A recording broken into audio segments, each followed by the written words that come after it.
Hello friends, தென்னங்கீற்றோட வணக்கம். எல்லோரும் எப்படி இருக்கீங்க? இன்றைக்கி நம்ம பார்க்க போகிற ரெசிபி வந்து தட்டை ரெசிபி தான். இதை பிகினர்ஸ் கூட ரொம்ப ஈஸியாக செய்கிற மாதிரி மெத்தடில் சொல்லியிருக்கேன். வீடியோவை எண்டு வரைக்கும் ஸ்கிப் பண்ணாமல் பாருங்கள். நான் இன்றைக்கி தட்டைக்கு 2 கப் வந்து பச்சரிசி மாவு எடுத்திருக்கேன். இது வந்து கடையில் கிடைக்கிற இன்ஸ்டன்ட் இடியாப்ப மாவு தான். நீங்கள் இதை புழுங்கலரிசியிலையும் ட்ரை பண்ணலாம். நீங்கள் வந்து சாமிக்கு படையல் போடுற மாதிரி இருந்ததுன்னா பச்சரிசியில் செய்யுங்க. அப்படி இல்லைன்னா புழுங்கலரிசியில் ட்ரை பண்ணுறது ரொம்ப பெட்டர். மாவு சிம்மில் வச்சு கிட்டத்தட்ட வறுபடுறதுக்கு 6லேருந்து 7 நிமிஷம் ஆகும் மேக்ஸிமம். மாவு வறுபட்டோடனே நல்லா க்ளோ கிடைக்கும் உங்களுக்கு மாவுலேருந்து. நான் வறுத்த மாவுலேருந்து 2 கப் மட்டும் எடுத்துகிட்டு மிச்சத்தை வந்து ஆறுனதுக்கப்புறமா பாக்ஸில் ஸ்டோர் பண்ணிக்கிட்டேன். இப்போது இது கடையில் வாங்குகிற மாவுங்கிறதுனால ஏதாவது தூசி குருணை இந்த மாதிரி இருக்கும். அதை வந்து நல்லா சலிச்சு எடுத்துக்கலாம். அதிகமாக இல்லை, சும்மா கொஞ்சமாக லைட்டாக குருணை மட்டும் இருக்குது.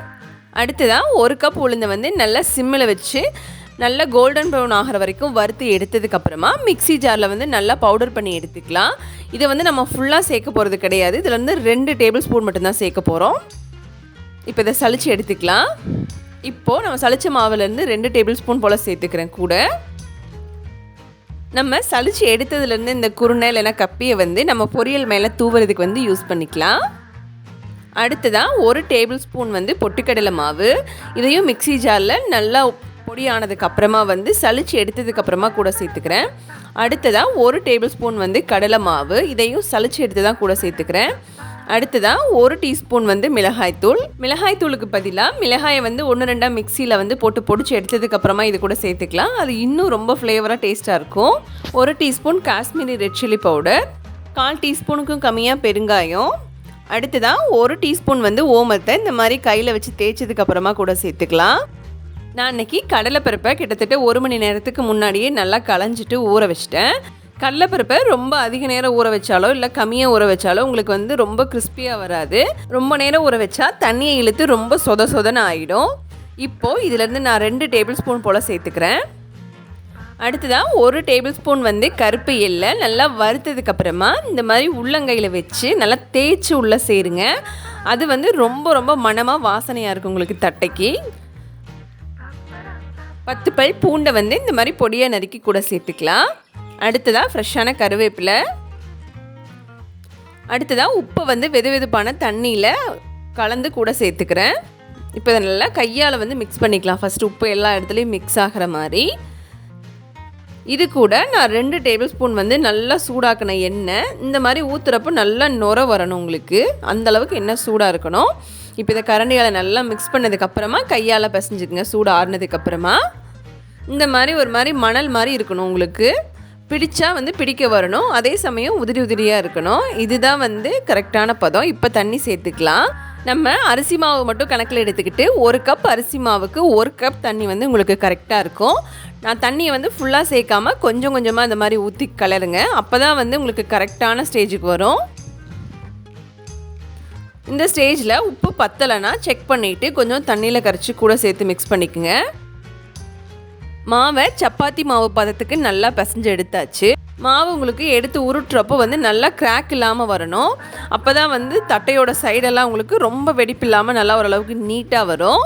தண்ணி வந்து உங்களுக்கு 2 கப் அரிசி மாவுக்கு 2 கப் சேர்த்திங்கன்னா உங்களுக்கு வந்து கரெக்டான ஸ்டேஜில் வரும் பக்குவத்தில் உங்களுக்கு மாவு.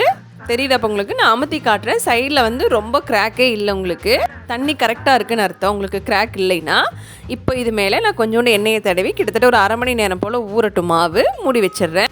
தட்டை தேய்க்கிறதுக்காக ஒரு பவுலில் எண்ணெய், ஒரு பிளாஸ்டிக் கவர், அடியில் வந்து இந்த மாதிரி ஃப்ளாட்டான ஒரு பாத்திரம் எடுத்துக்குங்க. டபரா செட் இருந்தாலும் ஓகே தான். இப்போ மாவு வந்து நல்லா ஊறிடுச்சு. இப்போது மாவுலேருந்து மீடியம் சைஸ் பாலாக எடுத்து உருண்டை பிடிச்சிக்கலாம். நீங்கள் வந்து 2 பேட்ச் இல்லைனா 1 பேட்சுக்கு மட்டும் உருண்டை பிடிச்சி வைங்க. மிச்ச மாவை வந்து மூடி வச்சுருங்க. அப்போ தான் வந்து மாவு ட்ரை ஆகாது உங்களுக்கு. நம்ம எல்லாத்தையும் உருண்டை பிடிச்சி வச்சோம்னா மாவு ரொம்ப ட்ரை ஆயிரும். உங்களுக்கு கிராக் வரும் நம்ம அமுக்கிறப்போ. தட்டை அமுக்கிறதுக்கு இந்த மாதிரி ஒரு பிளாஸ்டிக் கவரில் எண்ணெயை தடவிட்டு மாவை வச்சதுக்கப்புறமா இந்த ஃப்ளாட்டான பாத்திரத்தை வச்சு 2 தடவை ப்ரெஸ் பண்ணிவிடுங்க. ஃபஸ்ட்டு ஒரு தடவை ப்ரெஸ் பண்ணிவிட்டு அதுக்கப்புறமா லைட்டாக ப்ரெஸ் பண்ணிவிடுங்க. உங்களுக்கு இந்த மாதிரி ஒரு ஃபோர்க்கை வச்சு நல்லா இந்த மாதிரி குத்தி விட்டிங்கன்னா உங்களுக்கு வந்து எண்ணெயில் போடுறப்போ பபிள்ஸ் வராது. மாவு ரொம்ப திக்காக இருந்துச்சுன்னா உங்களுக்கு அமுக்குனதுக்கப்புறமா பொரிச்சு எடுத்ததுக்கப்புறமா வந்து மெதுன்னு தான் இருக்குள்ள, நல்லா கிறிஸ்பியாக வராது. நான் காட்டுற அளவுக்கு உங்களுக்கு திக்னஸ் போதும். இப்போ நான் இன்றைக்கி பொரிச்சு எடுக்கிறதுக்கு கடலெண்ணெய் தான் சேர்க்குறேன். எப்போவுமே எண்ணெய் பலகாரம் செய்கிறப்போ ஃபஸ்ட்டு ஒன்று போட்டு எடுத்ததுக்கப்புறமா கொஞ்சம் அதிகமாக சேருங்க. எண்ணெய் அதிகமாக வந்து இழுக்காது. ஒரு பேட்சுக்கு 4 இல்லைன்னா மேக்ஸிமம் 5 சேருங்க, அதுக்கு மேலே வேண்டாம். உள்ளே சேர்த்த உடனே கரண்டி வச்சு கிளறிடாதீங்க, அதுவாக வந்து மேலால் எலும்பி வரும் உங்களுக்கு. அதுக்கப்புறமா வந்து திருப்பி போடுங்க. நம்ம தட்டையை சேர்த்த உடனேவே வந்து அடுப்பை மீடியம் ஃப்ளேமில் வச்சுருங்க. அப்போ தான் வந்து உள்ளே உங்களுக்கு கிறிஸ்பியாக கிடைக்கும். நல்லா ஒரு பேட்ச் வேகிறதுக்கு 3லேருந்து 4 நிமிஷம் ஆகும். நல்லா இந்த மாதிரி கொதி அடங்கினதுக்கப்புறமா வந்து தட்டையை எண்ணெயிலேருந்து நம்ம எடுத்துடலாம்.